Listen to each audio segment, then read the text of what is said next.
नमस्कार, मैं हूं आपके साथ पवन शर्मा और आप देख रहे हैं सी न्यूज भारत। सी न्यूज भारत पर वक्त है न्यूज बुलेटिन का। इस बुलेटिन में हम आपको बताएंगे कि किसके नेतृत्व में शिव भक्त हुए अयोध्या धाम के लिए रवाना और जौनपुर में आखिर किस लिए एक दबंग एक महिला को भाग जाने की दे रहा है धमकी। साथ ही बताएंगे कि कहां एक तरफ बारिश से मिली राहत तो वहीं दूसरी ओर घरों में घुसा पानी।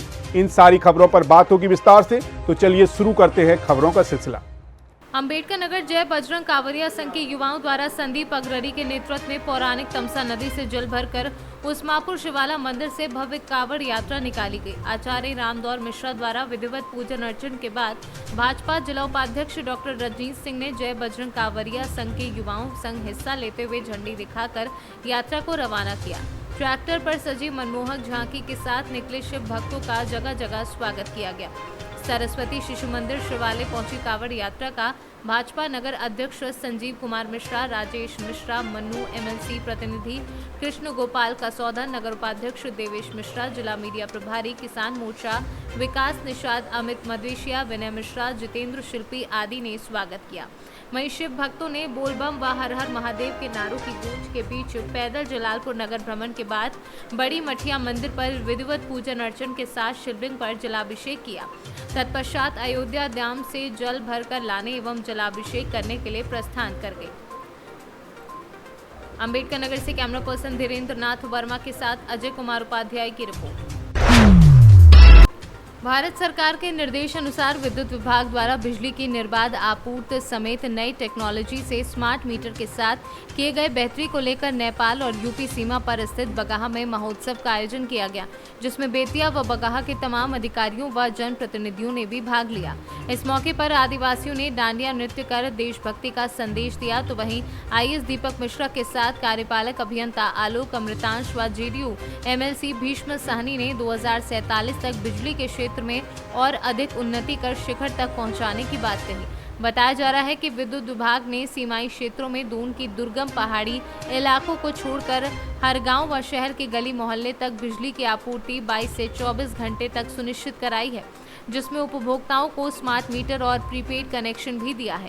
एक और देश जहां आज़ादी का अमृत महोत्सव मना रहा है, तो इसी कड़ी में विद्युत विभाग भी हर घर रोशन होने को लेकर इस महोत्सव में भागीदार बनकर करोड़ों के राजस्व का मुनाफा अर्जित कर सूबे में अव्वल बने बगाहा स्टेशन कीर्तिमान रचते हुए निरंतर निर्बाध बिजली आपूर्ति की दिशा में काम कर रहा है। यही वजह है कि अब 2047 अंतिम लक्ष्य निर्धारित किया गया है, जब देश भर में कोना कोना पूरी तरह जगमग होगा। भारत सरकार विद्युत मंत्रालय द्वारा यह कार्यक्रम आयोजित था।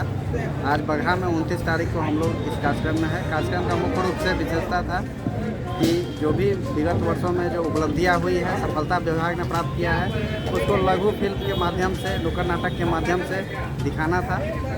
इस कार्यक्रम में जो है यहाँ के सभी माननीय लोग, यहाँ के स्थानीय जनता एवं लाभुक सभी लोग थे और मिलकर हम लोग इस कार्यक्रम को सफल। बिजली के दिशा में और क्या कुछ सर आगे प्लानिंग है इस तरह से सुधार के? कार्यक्रम का जो हमारा ये है उज्ज्वल भारत उज्ज्वल भविष्य @ 2047। आज़ादी के अभी हम लोग 75वें इस पर है, प्रोग्राम पे है और 2047 में मतलब 100वें साल में हम लोग बिजली को बहुत आगे ले जाएंगे। और जो भी स्मार्ट टेक्नोलॉजी आ रही है, जैसे अभी स्मार्ट मीटर है और वगैरह, तो इन सभी चीज़ों को नए टेक्नोलॉजी से जुड़ेंगे 2047 तक। यही इस कार्यक्रम का उद्देश्य है। बिहार से सीनू संवाददाता समीउल्लाह काश्मी की रिपोर्ट। जौनपुर जिले के जलालपुर थाना क्षेत्र के नेवादा गांव में कुछ दबंगों द्वारा एक महिला को धमकाने का मामला सामने आया है। महिला ने बताया कि दबंगों ने धमकी दी है कि यदि वह अपना घर छोड़कर कहीं चली नहीं जाएगी तो उसे तथा उसके बच्चे को मार दिया जाएगा। दरअसल विवाद एक पेट्रोल पंप को लेकर चल रहा है। पेट्रोल पंप को चलाने के लिए महिला के पति ने एक व्यक्ति को अपना पार्टनर बनाया था। आरोप है कि पति ने एक और व्यक्ति को पार्टनर बना दिया। वह व्यक्ति पहले पार्टनर को धमकाकर भगाना चाह रहा है। महिला का पति से भी कुछ विवाद चल रहा है, जिसके कारण उसे भी धमकी मिल रही है। हालांकि पुलिस इस मामले को संज्ञान में लेकर जाँच पड़ताल में जुटी हुई है। शाम को 4-5 लोग आए गाड़ी से और घर के आसपास घूमने लगे। इधर उधर टहलने लगे तो हमको कुछ शक हुआ, तो हम निकल कर यही पूछने गए कि तुम यहाँ क्यों आए हो। तो यही बोले कि तुम लोग यहाँ से हट जाओ, पंप के मामले में तुमको बोलने की ज़रूरत नहीं है। अगर ज़्यादा बोलोगी तुम्हें और तुम्हारे बच्चों को मार के यही खन के गाड़ देंगे। एक लोग को तो पहचाने हैं, उनका नाम गुंजन है। थाने पर दिए हैं, डायरेक्ट दिए। क्या हुआ? कोई सुनवाई हुई आपकी? नहीं सर, अब सुनवाई कुछ भी नहीं। पे पहुंच गए तो मेरी बस ये रिक्वेस्ट है कि मेरे साथ एक लीगल प्रोसेस अपनाया जाए और इस तरह से मुझे धमकी देना और मारना। जौनपुर से सी न्यूज संवाददाता पीके सिंह की रिपोर्ट। लातेहार जिला के बालूमाथ थाना क्षेत्र के हादरी में शुक्रवार को बिजली के करंट से युवक बेहोश हो गया। बता दें कि ऋतिक उराव उम्र 20 वर्षीय अपने खेत में कुछ जरूरी कार्य करने के लिए कुएं में बिजली का तार जोड़ने गया था कि इसी दौरान युवक बिजली की चपेट में आ गया, जिससे वह बेहोश हो गया। घटना के बाद परिजनों के सहयोग से बेहोश युवक को बालूमाथ सामुदायिक स्वास्थ्य केंद्र लाया गया, जहां पर चिकित्सक पुरुषोत्तम कुमार और सुरेश राम के द्वारा प्राथमिक उपचार किया गया। बालूमाथ से सी न्यूज संवाददाता मोहम्मद अरबाज की रिपोर्ट। रांची के पिस्का नगरी में 2 घंटे हुई लगातार बारिश के ना होने से किसानों में थी उदासी। आज उनमें खुशी की लहर उमड़ पड़ी है। मुस्लिम समुदाय के लोग आज जुमे में बारिश के लिए दुआएं भी मांग रहे थे। आपको बताते चले कि बारिश इतनी जोरदार थी कि पानी रोड और नाली के ऊपर से बहने लगा। कुछ दुकान और मकान में भी पानी चला गया, फिर भी लोगों ने राहत की सांस ली। रांची से सी न्यूज संवाददाता जमील अंसारी की रिपोर्ट। आज के बच्चे आने वाले कल का भविष्य हैं। बच्चों में लोकशाही की समझ आएगी तो देश प्रगति के पथ पर आगे बढ़ेगा और बच्चे देश की प्रगति में सहभागी बन सकेंगे, जिसमें आज रोज तिलकवाड़ा प्राथमिक स्कूल में चुनाव अधिकार जननायक की उपस्थिति में विद्यार्थियों के लिए बाल चुनाव का आयोजन किया गया। तिलकवाड़ा प्राथमिक स्कूल में बाल संसद और स्कूल पंचायत के लिए चुनाव का आयोजन किया गया था। ये कार्यक्रम में वोट किस तरह दिया जाता है, वोटों की गिनती किस तरह से की जाती है, साथ ही चुनाव से जुड़ी हुई विविध जानकारी बच्चों को दी गई। आज रोज तिलकवाड़ा प्राथमिक शाळाમાં દર વર્ષની જેમ બાળ સંસદની ચૂંટણીનું આયોજન કરવામાં આવ્યું છે, જેમાં શાળાના વહીવટ માટે વિદ્યાર્થી પ્રતિનિધિઓ ઊભા કરવાનો એક મુખ્ય ઉદ્દેશ છે, તેમજ વિદ્યાર્થીઓમાં ભવિષ્યમાં નેતૃત્વના ગુણો વિશે દેશ માટે સમાજ માટે ઉપયોગી કાર્ય કરી શકે એ માટે 29 જુલાઈ 2022ના રોજ तिलकवाड़ा प्राथमिक શાળામાં બાળ સંસદનું આયોજન કરવામાં આવ્યું છે, જેમાં ધોરણ 5 થી 8ના 282 વિદ્યાર્થીઓ પોતાના મતદાનનો ઉપયોગ કરી જુદી જુદી 4 પેનલો છે, જેમાં 40 કેન્ડિડેટ ઊભા રહેલા છે। એ કેન્ડિડેટને મત આપશે અને મત બાદ વિજેતા જે ઉમેદવાર નક્કી થશે એ વિજેતા ઉમેદવારોની એક પેનલ બનશે। એ પેનલ શાળા વ્યવસ્થાપન અને શાળા વહીવટમાં શિક્ષકો અને શાળાને મદદરૂપ બનશે, એનો આ મુખ્ય ઉદ્દેશ છે।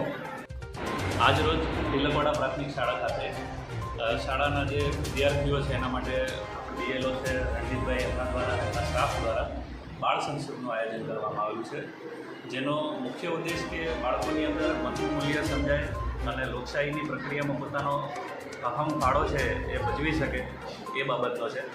અને આ ઉપરાંત સર્વેને જણાવવાનું કે આગામી ઓગસ્ટ મહિનામાં મતદાર યાદી સુધારણા કાર્યક્રમ યોજાનાર છે, તેમાં આપણા વિસ્તારના બીએલઓનો સહયોગ આપ્યો અને સાથે સાથે આપણે મતદાર નોંધણી થાય એ માટે ઓનલાઈન પોર્ટલ વોટર હેલ્પલાઇન એપનો ઉપયોગ કરશો અને મતદાર યાદીના જે દિવસો નક્કી થાય તો એ દિવસે આપ બીએલઓનો સંપર્ક કરી આપણે જે કંઈ પણ સુધારા વધારા કરાવવા હોય તો આપણે કરાવીશું। गुजरात से सी न्यूज संवाददाता वसीम मेमन की रिपोर्ट। उत्तर प्रदेश के जनपद हापुड़ के थाना बाबूगढ़ क्षेत्र के सिमरौली में चोरों का आतंक थमने का नाम नहीं ले रहा है, जहां बीती रात 3 ट्यूबवेल व एक फैक्ट्री में चोरों ने धावा बोल दिया। बता दें कि थाना बाबूगढ़ क्षेत्र के गांव सिमरौली में चोरों ने 3 ट्यूबवेल में कुमर कर उसे मोटर व पंखे चुराकर फरार हो गए। वहीं एक फैक्ट्री में लगे मोटर जिसकी कीमत लगभग 25,000 रुपये बताई गई है, उसे लेकर चोर बड़ी आसानी से फरार हो गए। वहीं चोरी को देखते हुए लोग पुलिस की गश्त पर सवालिया निशान लगाते हुए नजर आ रहे हैं, जहां बीती रात इस चोरी में ट्यूबवेल में रखे स्टार्टर व स्प्रे मशीन, तार और एक बैटरी चोर चुरा कर बड़ी आसानी से फरार हो गए। वहीं सूचना पर पहुंची पुलिस चोरी की वारदात को लेकर जांच कर रही है। क्या नाम है आपका? मेरा नाम राम प्रवेश। राम प्रवेश जी, यहाँ पे ये क्या हुआ है, क्या दिक्कत हुई है यहाँ पर? यहाँ दिक्कत ये हुई है कि पीछे से हमारा वो रास्ता थोड़ा सा खुला हुआ है, वहाँ से आगे और एक मोटर काट के ले गया है पंप सहित।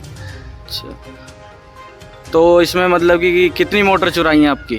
फिलहाल तो ये की गई है, इससे पहले और जा चुका है, पर ये रात को गई है। अच्छा, तो अब आप कहाँ पे थे जब? मैं अंदर सो रहा था कमरे में।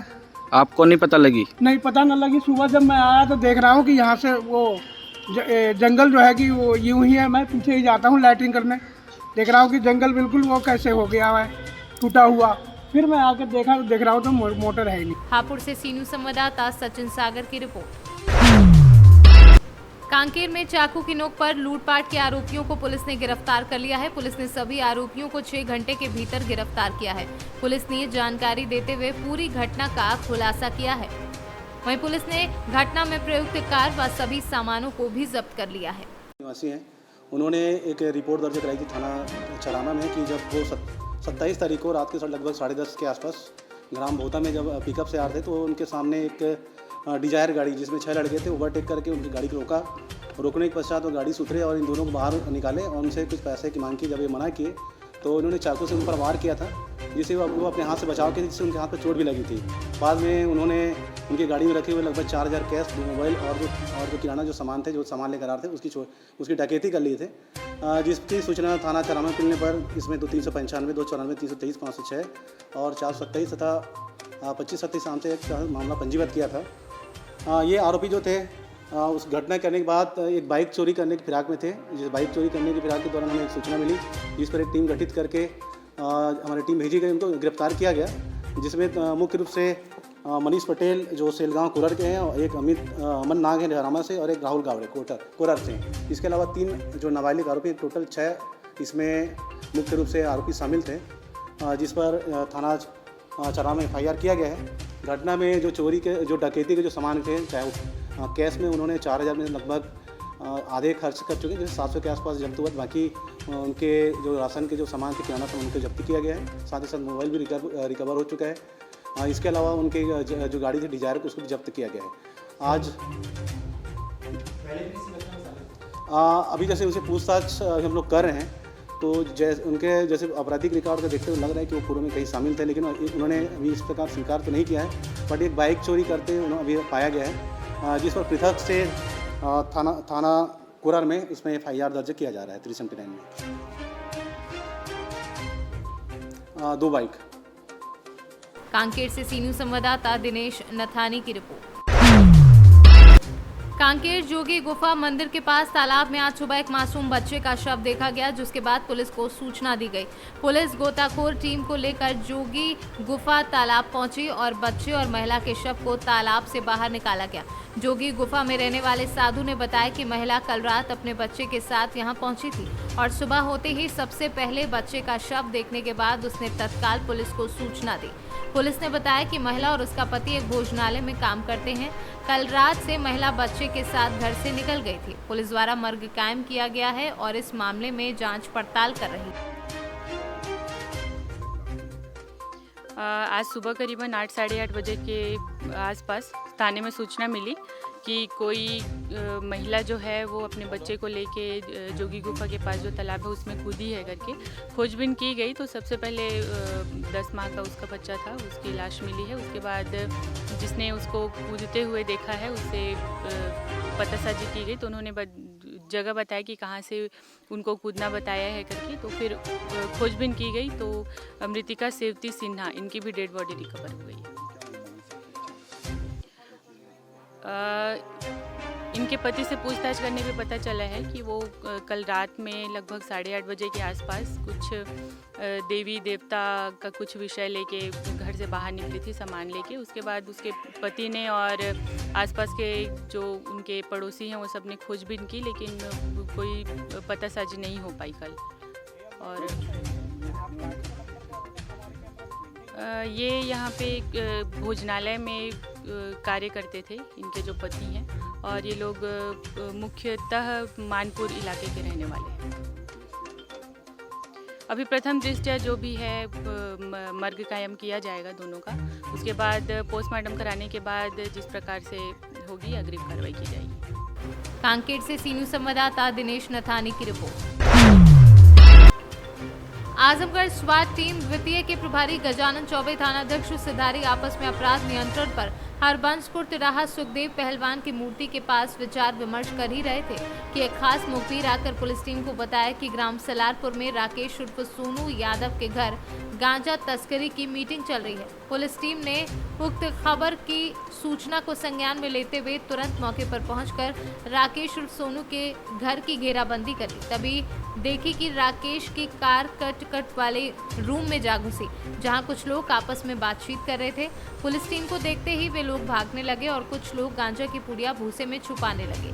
पुलिस टीम ने घेराबंदी कर तीनों आरोपियों को गिरफ्तार कर लिया। इनके पास से 49 पुड़िया गांजा जो 125 किलो वजन का था बरामद किया है। ये थाना सिधारी द्वारा अंतर जनपदीय ड्रग सप्लाई गैंग का खुलासा किया गया है। इसमें 3 व्यक्तियों को गिरफ्तार किया गया है, जो एक मुबारकपुर, एक गंभीरपुर और एक जनपद जौनपुर का है। इनके पास से 125 किलो गांजा बरामद हुआ है और एक तमंचा व कारतूस इनसे बरामद हुए हैं। जो माल बरामद हुए लगभग उसकी कीमत 10 लाख रुपए के आसपास है। इसमें से 3 अपराधी सूर्यभान, रामनारायण और शिव प्रकाश की गिरफ्तारी हुई है, जिसमें रामनयन 25,000 का इनामी है। वह 3 थानों से ये वांछित चल रहा था। पुलिस को ये सूचना मिली थी कि सलारपुर गांव में कुछ संदिग्ध व्यक्तियों का मूवमेंट हो रहा है। इस सूचना पर वहां पर दबिश दी गई। सुबह लगभग 7:15 बजे वहां से इन तीनों लोगों की गिरफ्तारी करी गई है। इसमें एक व्यक्ति राकेश यादव ये वांछित है, शीघ्र ही इसकी भी गिरफ्तारी करी जाएगी। ये लोग एक संगठित गैंग के फॉर्म में काम कर रहे थे और इनके द्वारा लगातार 5 जनपदों में ड्रग इसकी गांजे की सप्लाई की जा रही थी, जिसमें आजमगढ़, जौनपुर, गाजीपुर, बलिया और मऊ शामिल है। तो इनकी गिरफ्तारी हुई है। 5 जगह इनकी सप्लाई हो रही थी। पुलिस को अच्छे कार्य के लिए उचित इनाम की संस्तुति की जाएगी। इसके अलावा जो लोग इस कार्य में लिप्त थे, इनके आगे लिंकेजेस की भी पुलिस छानबीन कर रही है और इस गैंग के विरुद्ध, गैंगस्टर एक्ट के विरुद्ध कार्रवाई कर जो भी इनके द्वारा अवैध संपत्ति अर्जित की गई है उसका भी जब्तीकरण शीघ्र किया जाएगा। अच्छा सर, ये जो गांजा ला रहे थे, पुलिस ने अपने तहकीकात में ये तो जाना होगा कि कहाँ से ला रहे थे? ये अभी तक जो जानकारी लगी है उड़ीसा से सप्लाई हो रही थी। पुलिस इसके विषय में और गहनता से छानबीन कर रही है। किस चीज़ से ले जा रहे थे? ये आगे विवेचना का बिंदु है, आगे हम लोग इसमें ले जाएंगे। हैंडलर पकड़े जाते हैं जो इसका सिंडिकेट जो चलाते हैं, ये कौन लोग हैं, इन तक कब तक पहुँचेंगे? शीघ्र ही इसमें, क्योंकि हमको ये लिंकेजेस पता लगे हैं कि ये मूवमेंट उड़ीसा से हो रहा था, तो हम लोग वहाँ पे भी पहुँच के उन व्यक्तियों के विरुद्ध भी शीघ्र कार्रवाई करेंगे। जेल में भी कुछ गांजा बरामद हुआ था, क्या नहीं करने का? हाँ, जेल से जो गांजा बरामद हुआ था उसके विषय में भी इन लोगों से गहन पूछताछ और छानबीन की जा रही है और शीघ्र ही उसका भी खुलासा किया जाएगा। क्या बहुत जरूरी है कि ये लोग वहाँ जेल में सप्लाई करवा रहे हैं? क्योंकि इनकी सप्लाई 5 जनपदों में है, इसलिए इनकी गिरफ्तारी भी उससे हम लोग इसके विषय में भी हम लोग उनसे मतलब अच्छे से पूछताछ करेंगे और साइंटिफिक तरीके। आजमगढ़ से सी न्यूज़ संवाददाता सीबी भास्कर की रिपोर्ट। गोवर्धन सप्तकोशीय परिक्रमा में फैले गिरिराज पर्वत को कटीली झाड़ियों से मुक्त कराने के लिए स्थानीय नागरिकों ने प्रशासन एवं सीएम योगी आदित्यनाथ से गुहार लगाई है। मीडिया से बातचीत के दौरान स्थानीय नागरिकों ने बताया कि बाहर से प्रतिदिन हजारों की संख्या में श्रद्धालु गोवर्धन परिक्रमा एवं गिरिराज पर्वत के दर्शन करने के लिए पहुंचते हैं, मगर गिरिराज जी के चारों ओर कटीली झाड़ियां होने के कारण उनके दर्शन नहीं हो पाते, जिसको लेकर वह बड़े ही निराश मन से वापस लौटते हैं। मीडिया से बात करते हुए उन्होंने ये भी कहा कि गिरिराज पर्वत पर प्रशासन को लाइटिंग की व्यवस्था करनी चाहिए, जिससे कि रात को परिक्रमा देने वाले श्रद्धालुओं को गिरिराज पर्वत के साक्षात दर्शन हो सके। उन्होंने कहा कि गिरिराज पर्वत के अस्तित्व के कारण ही यहाँ का विकास हो रहा है। इस गिरिराज पर्वत से सैकड़ों गांव के घरों में चूल्हा जलता है। क्या नाम आपका? मेरा नाम है पंडित शिवलाल चतुर्वेदी रसिक। बात पर्वत को लेकर बताते कि पर्वत विभाग से कांटे हैं और इस पर पेड़ काफी संख्या में खड़े हुए हैं, ढका हुआ है पर्वत, क्या कुछ कहोगे? ऐसा है कि यहाँ करोड़ों आदमी आता है हर महीने। 10 लाख 5 लाख 3 लाख आदमी आते हैं। पहले यहाँ एक दूध का कुआं था, सड़ाई फूकती थी, लोग परकमार थी, मुंह पर कपड़ा धर के निकलते थे। लोग कहते बड़ी दुर्गंधी है, बड़ी दुर्गंधी है। अब वो दान घाटी के पास से रामानंद आश्रम के सामने से कुआं जो है ध्वस्तीकरण हो गया, गंदगी दूर हो गई, एक भी मच्छर नहीं है। यात्री मुंह पे कपड़ा ढक के नहीं निकल रहे, अब ऐसे ही निकलते हैं। अब हमारी आत्मा को ठेस पहुंच रहा है। लाखों लोग हमसे ये कहते हैं कि गिरिराज जी का दर्शन कहाँ है, गिरिराज जी है कहाँ, गिरिराज जी कहाँ है। गिरिराज जी को बमूर के कांटे के पेड़ों से सारे गिरिराज जी में बमूर पैदा हो गया है। हमारी सरकार से भी प्रार्थना है, वन विभाग, उद्यान विभाग, जो भी इस क्षेत्र का संरक्षण करते हो, मालिक हो, उनसे मेरी हाथ जोड़ के ये निवेदन है कि इस गिरिराज पर्वत से बमूर का कांटा एक पेड़ हटना चाहिए, जिससे गिरिराज का दर्शन हो और दर्शन के साथ साथ रात्रि में लाइट की व्यवस्था हो, जो रात में परिक्रमा लगाने को वालों को भी गिरिराज जी का दर्शन हो, दिन में भी आवे तब भी दर्शन हो। हम यहाँ रहते हैं 12 महीने 30 दिन रामानंद आश्रम में, तो सामने बैठे रहते हैं, गिरिराज जी का दर्शन नहीं हो पाता है। तो पूरे गिरिराज पर्वत के ऊपर जो है ना, बमूर का कांटे ही कांटा निकल रहा है। कृपया मेरा निवेदन है, मुख्यमंत्री जी से भी निवेदन करूंगा कि इस व्यवस्था को तुरंत बमूर के जितने भी कांटे उन सबको हटाएं। मथुरा से सी न्यूज संवाददाता विष्णु शर्मा की रिपोर्ट। रायसेन जिले में झोला छाप डॉक्टरों की भरमार है। बीते दिनों बरेली नगर में झोला छाप डॉक्टर प्रताप ठाकुर की वजह से एक 15 वर्षीय बालक की मौत हो गई थी। परिजनों सहित बड़ी संख्या नगर के नागरिकों ने एसडीएम प्रमोद गुर्जर को ज्ञापन सौंप झोला छाप डॉक्टरों पर कार्यवाही की मांग की। एसडीएम ने टीम गठित कर जाँच की बात कही है। बरेली नगर में झोला छाप डॉक्टरों की जैसे फसल सी उगाई है। हर गली मोहल्ले में क्लिनिक आपको मिल जाएगी। ऐसे फर्जी डॉक्टरों से इलाज कराकर मरीज अपनी जान जोखिम में डाल रहे हैं। मामला बरेली का है, जहां दांत का इलाज कराने गए नंदू राय दक्ष को प्रताप राजपूत फर्जी डॉक्टर ने एक इंजेक्शन लगा दिया, जिसकी वजह से नंदू की दुखद मौत हो गई। परिजनों ने एसडीएम को ज्ञापन सौंप झोला छाप डॉक्टर की लापरवाही पर कार्यवाही की मांग की है और चेतावनी दी है कि ऐसे डॉक्टरों पर अगर उचित कार्यवाही नहीं की गई तो उग्र आंदोलन के लिए प्रशासन जिम्मेदार होगा। आपके द्वारा आज एसडीएम को झोला छाप डॉक्टरों के खिलाफ ज्ञापन दिया गया है, क्या है?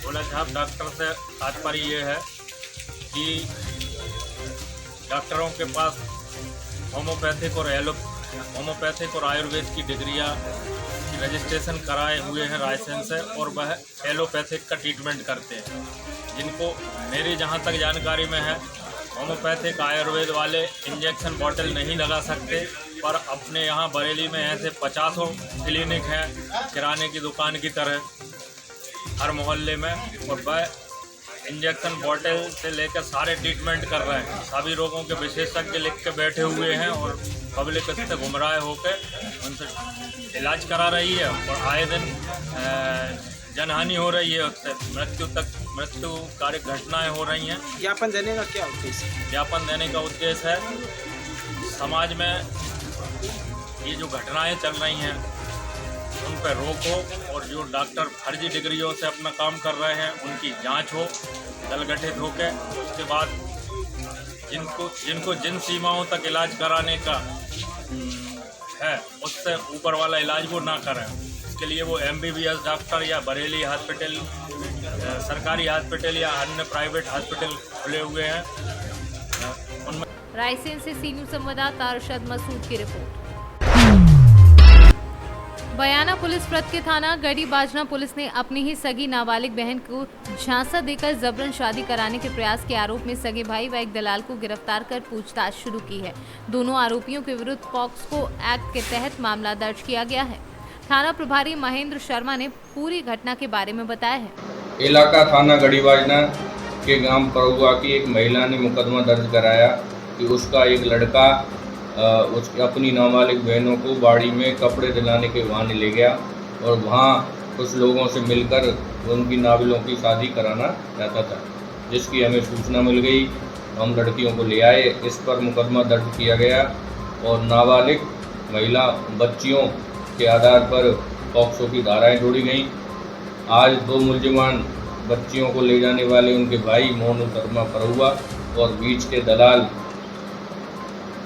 विष्णु शर्मा निवासी काष्टपाड़ा बाड़ी कोतवाली को गिरफ्तार किया गया, जिन्हें न्यायालय में पेश किया जाएगा। राजस्थान से सी न्यूज संवाददाता लोकेंद्र शर्मा की रिपोर्ट। फिलहाल इस न्यूज बुलेटिन में इतना ही। देश दुनिया की तमाम खबरों के लिए बने रहिए सी न्यूज भारत के साथ, क्योंकि सी न्यूज लेकर आता है आपको वो खबरें जो शायद कहीं आपसे छूट जाती हैं, क्योंकि सी न्यूज़ हर छोटी खबर को आप तक लेके जाता है, इसलिए कि आप हर गांव और शहर की खबरों से जुड़े रहें। फिलहाल के लिए इतना ही। देश दुनिया की तमाम खबरों के लिए बने रहिए सी न्यूज़ भारत के साथ। हर खबर आपके साथ, आपके हाथ।